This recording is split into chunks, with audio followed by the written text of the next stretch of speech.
Welcome, everyone, to the B2B Marketing Perspectives podcast. I'm Steve McDonald, your host. And today we have on Karyn Scott, and we're going to talk about a subject that seems like we've talked about forever, but one that is as relevant as ever today for B2B CMOs to be understanding and incorporating into their marketing and how they're thinking about creating success in their companies. We're talking about storytelling. And what's interesting about, Karyn, your background, you started out as a journalist. You made a switch over into marketing and tons of tech marketing over the last 30 years. You've kind of done every job there is to do there. You moved all the way up to the CMO. So you've got a really interesting perspective. You've worked with companies like Cisco and Salesforce and startups and cybersecurity companies. And so you've got a really good breadth here of experience and knowledge. We want to learn about that and what your thought is and the importance of what storytelling means today for CMOs. So maybe expand a little bit on your background and in storytelling and why you thought this was a really good subject matter to bring onto the podcast. Yeah, no, thank you so much. And thanks for inviting me to join your fabulous program here. I've listened to many episodes, and it's really an honor to be able to share some of my perspectives, and maybe it'll be useful to some of my peers, like some of the other content's been very useful that I've heard from other peers on the show. So thank you for that. You know, maybe because my roots have been in journalism, maybe because my superpower happens to be in communication and persuasion. Everybody has their superpowers in life. I have always felt that the job number one of a CMO really is to be a great storyteller for a couple of reasons. You know, first and foremost, it puts the customer in the center and at the forefront of everything you're trying to say, number one. Number two is, and we'll talk a little bit about this later on, you know, there's hardcore data and science around memorability of stories versus facts, data, and other things. And when you're trying to be relevant and create an emotional connection to a prospect or a customer, to your brand or service or offering or whatever it is that you're doing, you know, let's face it, it's very noisy out there today. Since the advent of social media and iPhones and all this other stuff, 24/7, everybody's being bombarded. How are you going to rise above the din? And I have found, both in my personal life as well as professionally, if you can have a story that's memorable and impactful and relatable, people will resonate with that. You know, one of the things that you said in there, all very important, and I want to hear a little bit more about that study, is that we're B2B buyers, we're consumers, we're real people, right? And the amount of content that's being created for us is intense, right? It didn't used to be that we had a significant portion of our marketing team in content, right? But everybody produces content now. And unfortunately, not a lot of that content is high value. And that's not Steve's opinion. That's studies that have come out, thought leadership content, and you know, the B2B buyers think 70% of it doesn't add any value. So you're living in this world of massive competition, you know, mediocrity in the content that's being told there. And B2B buyers or B2B companies love to talk about their babies, right? The products, the features, the benefits, and nobody's going to take away from a conference or a blog post or a podcast or something a list of features. Sure. But they are going to take away a story that's meaningful to them. And I think that's kind of one of your biggest points here. And so I'd love to, let's start out that the study was a Harvard Business School study, was it? That you're Well, there were two about? different studies there. One is a neuroscientist, you know, named Paul Zak, who actually did a great body of work on the neuroscience of the narrative. And he does, and it's all on YouTube. People can go look at his snippets and buy his book and whatever else.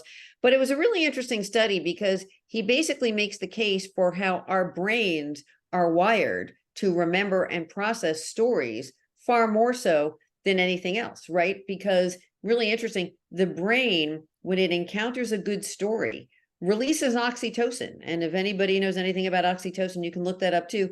That's a feel-good hormone. That's released when women are nursing babies. That is released when you finish running a marathon. That's a feel-good hormone that gets released that triggers empathy. And if you can trigger empathy in the ears or eyes or of the person consuming your content and create that connection, that makes the bond, and it tends to spur action. And I thought that it was a really interesting body of work because at the end of the day, that's what good storytelling is all about, right? You have a strong plot that can emotionally connect with your prospective buyer or prospective or customer that you're trying to cross sell or wherever it happens to be. So pretty interesting. Yeah, and there's another study that came out, I think about a year and a half ago, that literally proved that 56% of the buying decisions Yeah. are based on emotion. Yeah. I'm not So if you're surprised. talking about if they're based on emotion, how do you elicit the right emotional cues, right? Yep. And B2B buying is full of risk, right? 100%. Way more than I bought the wrong pair of, shoes for that event, right? This is your job, this is your career on the line in Yep. a lot of ways. We should So take a lesson. I was just going to say, you made me think of something. We should take a lesson for all of these social media influencers who are millionaires now, right? Why? Exactly what you just said. Because it's a credible person with a problem you probably have or something you want to learn about who's actually sharing their own story, and you make that connection. And you say, if he can do it, or she can do it, or she did this, or whatever it is, how many times have we made that impulse buy? I've done it myself. You see something and you go running, you say, oh, I have to have one of those. And 50 people said thumbs up. That's a powerful lesson that we need to translate, I think, as marketers into B2B marketing. How do you get that kind of response from the person consuming your content, getting to the place where they want to go, yes, I want that free trial. Yes, I want the meeting or whatever it is that you're offering. yeah, and influencers are masters of storytelling. There's no doubt Master about it. storytellers.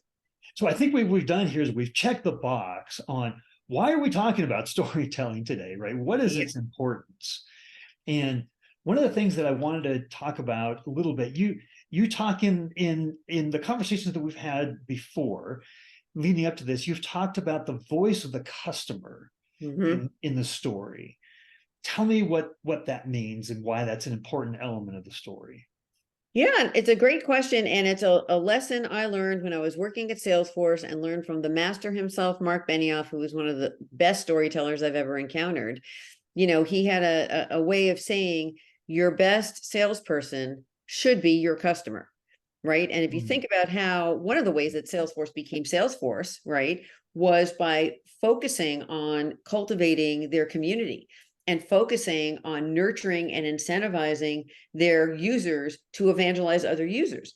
That was one of the most brilliant marketing strategies ever. And if you peel back the onion and look what goes on there, if you're in a Salesforce community, it's not just Salesforce, a lot of companies have replicated it. If somebody poses a question, you got 35 people who are in your shoes solving your same problem, throwing cut and paste ideas at you, right? That is a better endorsement than Susie sales rep getting on a call, walking through a PowerPoint, showing you a demo. I'm hearing it from other people who have the exact same problem I have. So getting those customers, and boy, let me tell you, most of them are very excited to have the moment in the limelight to share their story, to get their name out there. Some don't, but many of them do, to share what would, to your point about benefits and features, what did using this thing, solution, product do to my business? How did I save money, do things faster, whatever the value prop is of what you're trying to sell? That is far more credible because, to your earlier point, it's relatable, it's emotional, and you can see yourself in that person's shoes. So the extent that you can make that connection, right, and say that I have that problem, that is my issue, and these 15 people just solved it, I kind of want to go look at that. Yeah, you know what that does? That goes into another area that we were going to talk about, which is if you're bringing in the voice of the customer and you're doing it in a way that validates the POV that you have as a company, Exactly. right? Because unfortunately, as a company, we are sellers, right? So our content does come from a position of they're selling. But if you're saying something that's important, that others in the peer group or thought leaders, right, or customers of you are saying that validates what you're saying in their words, Yep. that's golden, right? It's the nirvana state, and a lot of the messaging work that I do with companies or now with clients that I work with, and you and I talked about this before, every single company I've ever worked with has suffered from the same thing, which is me out. And it's important to understand what a company wants to say and what the CEOs and founders and C-suite and other people want to say about the product, the service, the thing. That's critical. But it's not super relevant because we're not the buyers, right? The CEO is not going to buy so the beauty comes in going out to that customer base, in going out to that prospect base. I've learned so much from customers I've lost telling me Yes. information that helps me hone my messaging. And you can actually get those people to talk, as I have from anything else, and marrying the two together. That's, to your point, where the nirvana exists, because the message has to be a blend of what we want to say about why we're unique and different and the better thing or whatever it happens to be, but it has to resonate with what the people looking to buy your product want to hear. Right. And so many companies miss that mark, and they say, me, my thing, everything's wonderful. And they wonder why they're not converting people from top of funnel further down. You're not hitting that pain point. You're not addressing that ICP. In you talked about, leading up to this call, the importance of authenticity and less BS, right? Yeah. And you can't get more authenticity than your customers, the peers of that, talking with their point of view that aligns with your point of view, right? Yeah.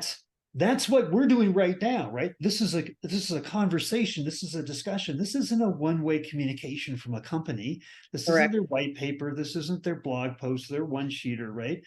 This is a conversation. That dialogue Mm-hmm. with people that they trust Yep. means something in Yep. their language, right? So 100. yeah, Yeah, so 100%. What I was going to say is another mistake I see so many technology companies make, probably other companies too, but my experience is in the tech sector, is webinars. A lot of people love webinars. A lot of personas listen to webinars, whether it's on demand or live or whatever else.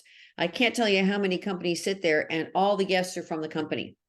yeah, How is that even interesting? I mean, it might right. be interesting if it's a techie deep session and you want to hear from the engineers, but by and large, my guidance has always been have the person from the company be the moderator and have everybody else not be in the company. Have them be customers, have them be prospects, have them be those real world examples where, again, they can tell the story. And to your point about connecting and being relatable, their pain was solved because of you. So you don't have to do the hard sell. All you have to do is be the moderator, right? And those are to me, when I go and look at podcasts and VODs and webinars, I rarely attend when it's all the same people from the same company, because of course you're going to say great stuff about your stuff. Right. Right. It's like, sending Johnny to kindergarten the first day. He's the smartest kid in the classroom until the report card comes home. Right. I mean, you have to balance the inside out with the outside in and really bring forth that position and real world examples of the customers that are using the stuff. Because then your prospects go, wait, he got results, she got results, they got results. Maybe I'll get some too. Right. Absolutely. And there's a really unique point of view. I talked with CMO a couple of months ago, and she said on our webinar, she does exactly what you're talking about there, right? Great. It's outsiders of the organization. And she said, and guess what? She says, they're not always sharing our point of view, right? Mm-hmm.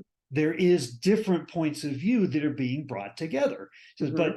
but obviously, if we believe in our point of view and it is validated by others, it's strong enough that it's going to influence and carry. But the authenticity that comes with that 100%. conversation, 100%. In fact, some of the best case studies that I've done for companies is where, yes, they talk about all the great stuff, but then they give you the humble feedback, right? And say, I wish it did this, or maybe in your next iteration, you could do Y, or that other product actually does this. You're not doing it. Because to your point, it makes it authentic, it makes it genuine, and it makes it feel like you didn't pay the person to go say what they're saying. so I think now we've gone from kind of like the science behind why do we want to do storytelling to how do we add credibility and trust and authenticity to the voice of the company. Do you have some examples of like take these concepts and now like kind of bring them to life for us a little bit in terms of Yep. storytelling and how it's worked throughout your career?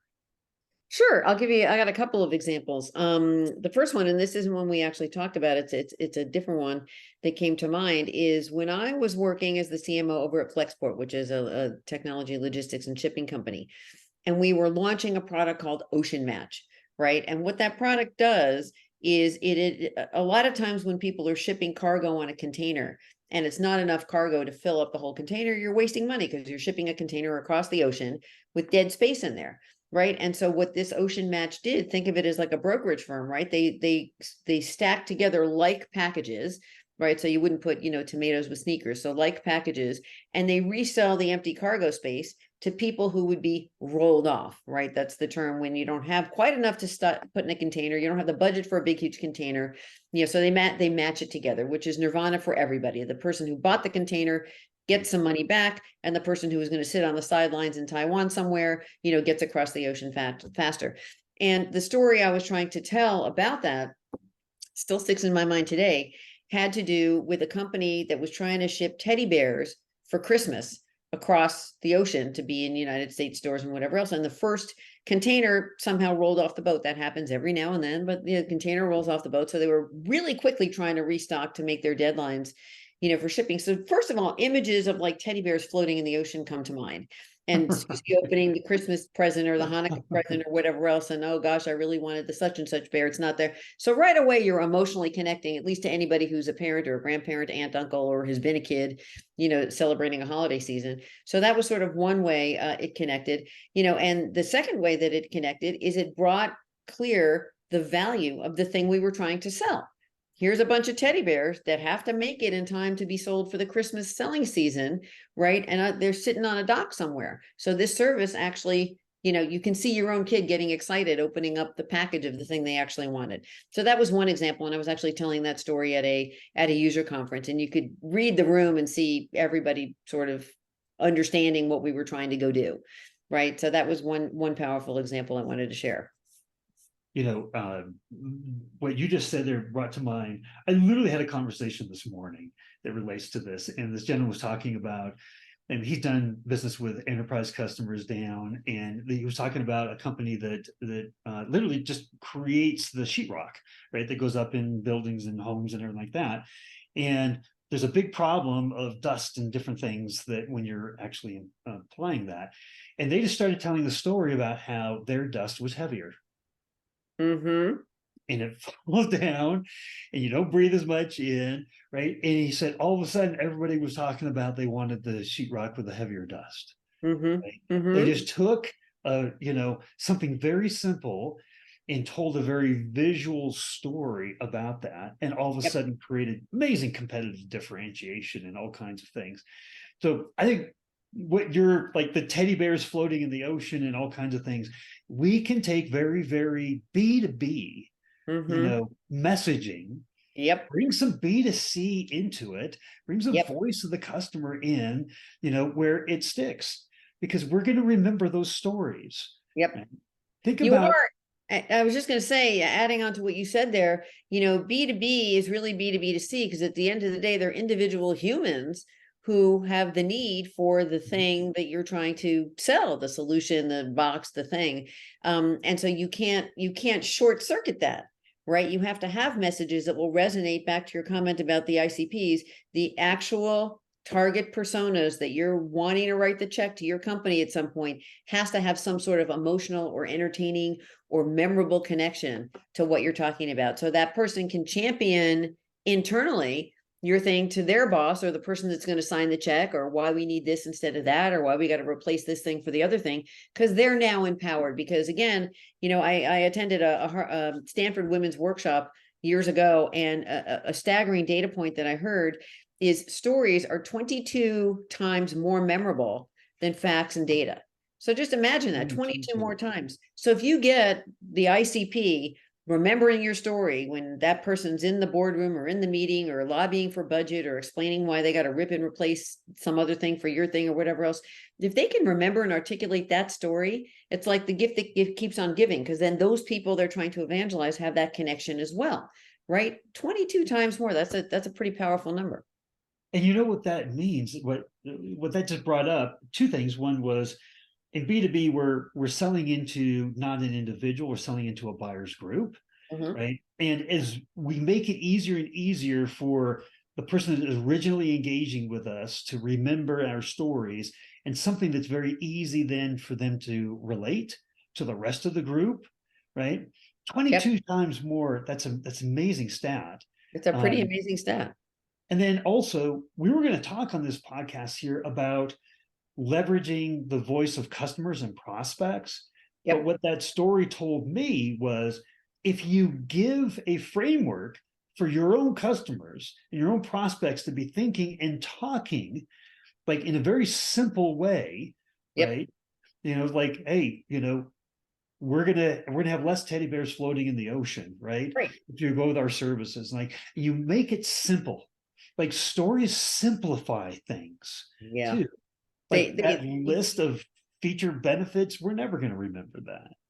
No, they won't. And to your point about buying centers and buying committees and that sort of thing, 9 times out of 10, most CFOs or finance directors, God bless them, I've worked with some amazing ones, their expertise is not meant to be in the technology arena necessarily, right? They have a different job to do for the business. So if you were to walk into that committee, those people, whatever, and talk techie to them, it will sort of gloss over because they're still thinking, I already made an investment in this other thing. Why do we need this? You have to have a story that those people can understand as to why this is going to impact the business, right? And using the voice of the customer, talking about other companies and businesses that have been successful because they've done this thing and the time to recouping the money, whatever case study you want to show them, they'll get it versus walking in and talking at a very technical level. So those stories are really important because if you can get a story understood by the person consuming the content, then they can go be the champion and reiterate that story, right? And they don't need the cheat sheet or the data sheet or any of that kind of stuff because they've got it emotionally. And does that story, does it run through the content that you're creating? Like we think like in the B2C world, right? Where like Progressive and, insurance and we know Flow, right? Yeah. We know her as an individual that runs throughout, but like, is there ability for a story to run throughout all the different levels of content and things that need to be created in an organization? Yeah, I mean it should actually, right? So P1 in a lot of the work that I do, I just finished this project up actually for Huntress and cybersecurity, is coming up with what your brand story really is, right? What is that story you want to tell about the business, about the solutions, about your differentiation, about whatever those things are. And again, it's a process of inside out and outside in, and you boil down to that story, and that has to be championed throughout everything that you do. A, because it solidifies the brand, right? And B, it strengthens everything else. If everything else can layer back up to that, to Coke is it, or whatever your key message happens to be, then the power of the multiplier kicks in, right? And you hear Coke is it again and again and again, and you start to believe it at the end of the day. One of the things I see a lot in technology companies too, is there's so many messages. I just talked with a prospective client the other day, and I read the website, and I spent a lot of time on the website, which if I was not vested in the conversation, I would have bounced after 12 seconds. I even said to the CEO, I said, I really don't know what you do. I did because I had invested the time to understand it. But a prospect, again, being bombarded with so much information and so many options, probably not going to spend 30 minutes really trying to say, what the heck is this company trying to say? Right. You have to get that story, and it has to be right there in every medium again and again and again. Yeah, that repetition is so important. So important.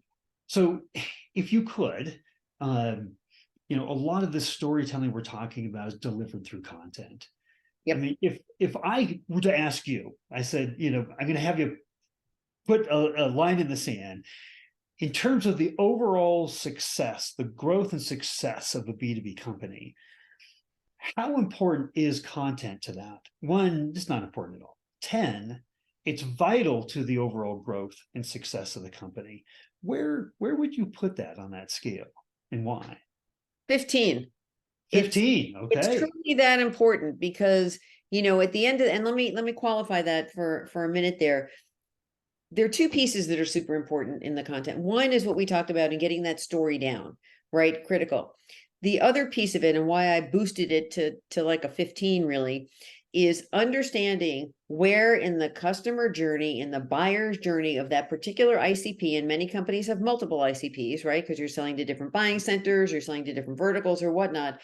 But where in that particular journey does the right content fall? Right? Is it a video at the 3rd touch? Is it an infographic at the 7th touch? Is it an ROI calculator at the 8th touch? What are those touches in what sequence? And that's why, what I say to most companies that I advise, even the small scrappy startups, the best money you can spend after getting your messaging done, of course, is on content, serving it at the right place at the right time, because the best case study, the best infographic, the best whatever, at a moment in time where nobody's interested in that, or data research, we have research at our fingertips with Google and whatever else is telling us that's not the point they need, that is wasted time, energy, and money. So it's so important to build up that content strategy, right? To bring your content to the eyes of the consumer of that content at the right moment in time.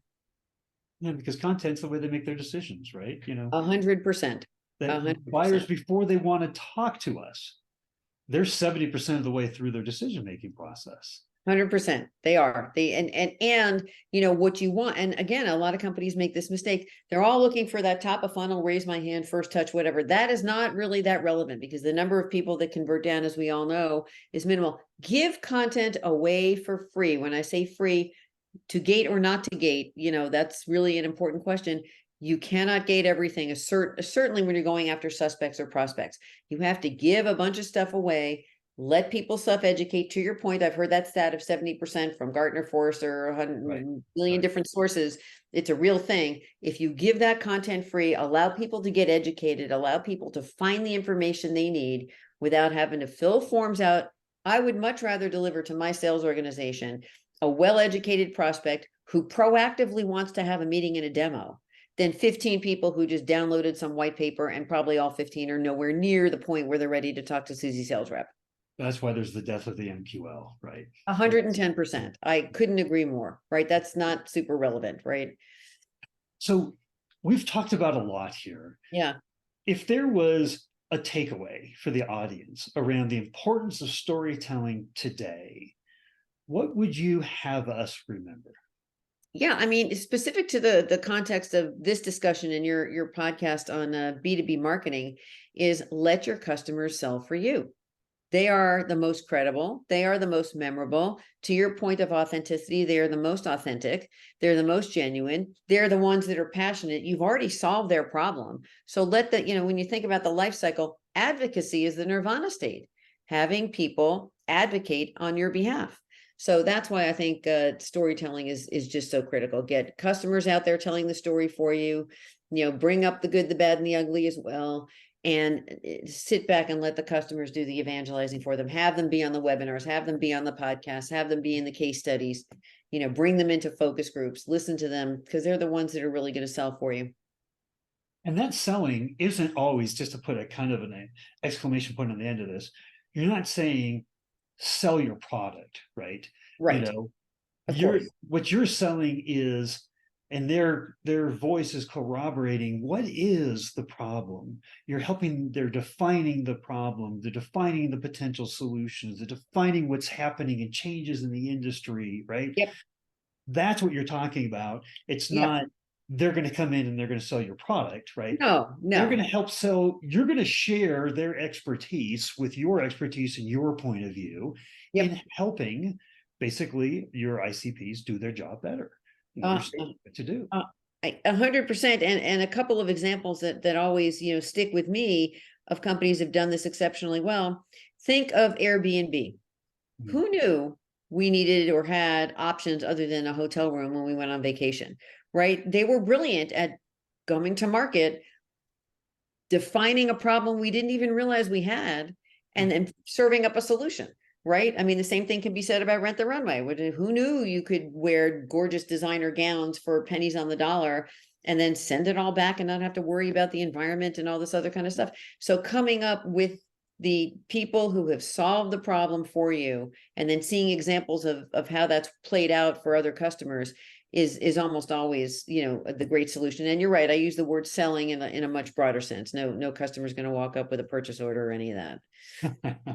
Well, Karyn, thank you very much for coming on and sharing all of this. And if people had follow-on questions and want to get a hold of you, would a link to your LinkedIn profile be the best way to do that? Absolutely. Feel free. That would be great. I love connecting with my peers and colleagues out there. And thank you again, Steve, for the honor of being on the podcast today.